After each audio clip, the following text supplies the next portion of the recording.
Unajua sisi tukisimama hapa, Wamasai wote wa Kenya, kura zetu haziwezi shuka chini ya 1.4 million.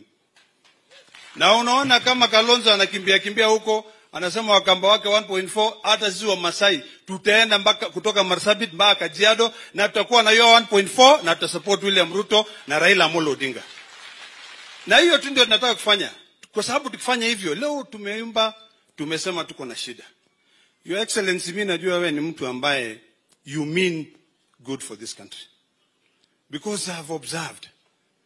Watu wamelia, wamesema tunataka barabara. Na pengine ile pesa tuko naye hata ni kidogo, hata nakuomba sasa.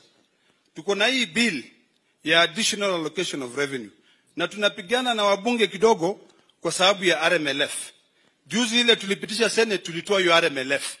Sasa mimi, Your Excellency, mimi nakuomba uongee na hawa wabunge, ndio hiyo additional allocations zikuje hapa Narok, ile ndio at least tuache kusema unafanya kila kitu.